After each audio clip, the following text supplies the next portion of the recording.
My name is Christy Merrick, and I am the director of NAAE's Natural Start Alliance. I'm Sheila Williams-Ridge, and I'm the director of the lab school at the University of Minnesota. The very first nature preschool at New Canaan Nature Center opened 50 years ago. So it's not a new phenomenon by any stretch, but that growth in the field really happened very slowly.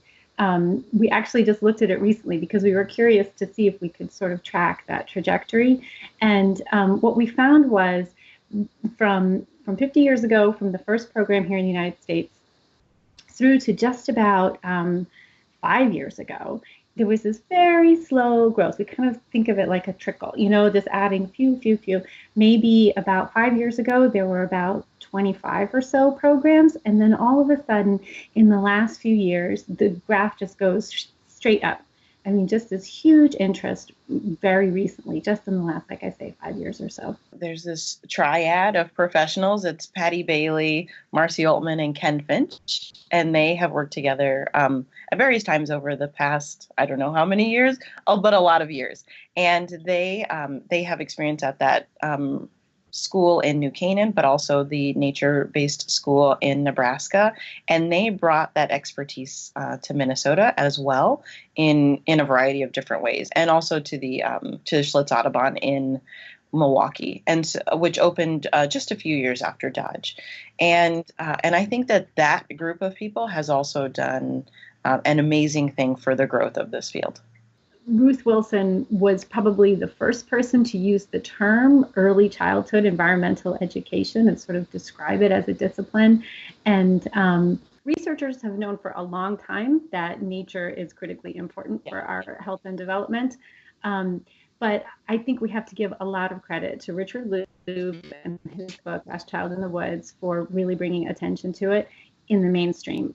When I get inquiries from people, when I talk to educators, parents, many of them mention that book specifically as something that's motivating their interest in programs for their children that have them outside a lot of the day. There is just this really growing understanding of how important early childhood is for children's development. All the research on brain development and on executive function and children learning self-regulation and getting ready for a lifetime of learning has converged at the same time, where people are understanding the importance of getting outdoors and how important that is for healthy stress levels and just enjoyment. And plus, when people see young children outside, it's really hard to not want to support more of that, because you can see both the joy, but also the curiosity and the wonder that's happening.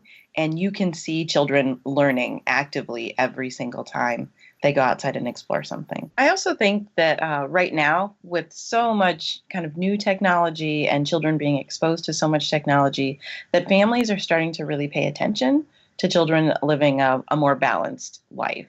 And so, with the interest in appropriate technology and how much screen time, I think parents are really thinking critically about what about the other time, and how much time should it be outside, and how much time should it be in front of a screen. And I think that, parents are continuing to want to do, the best for their children. And I think that nature is a great counterbalance and can work with technology, but also balance out that kind of access to screens, because when they're outside, they can get interested in other things, and the screen can be more of a tool and less of an entertainment. I think a lot of parents are also growing increasingly concerned about the focus on testing in schools.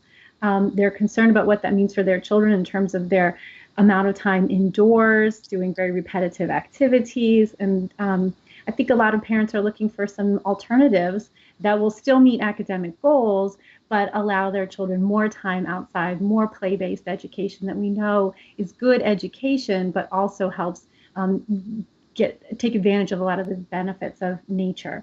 So I think that's another piece that's driving this interest in nature-based education for young children. I also really hope to see more growth in urban areas, especially as we learn more about toxic stress and about children and what they need to be, growing and thriving children.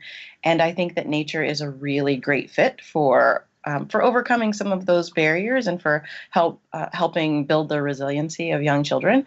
The people that I talk to through our work at Natural Start who've been in this field for a very long time, they really consistently express gratitude and relief that finally, after all those years of work and feeling like they were working in an isolated way, all of a sudden they have this huge community. And I think for people who've been doing this work for a long time, it's very gratifying to see all of a sudden everybody catching on to what they knew for a long time. Nature is a great context for learning.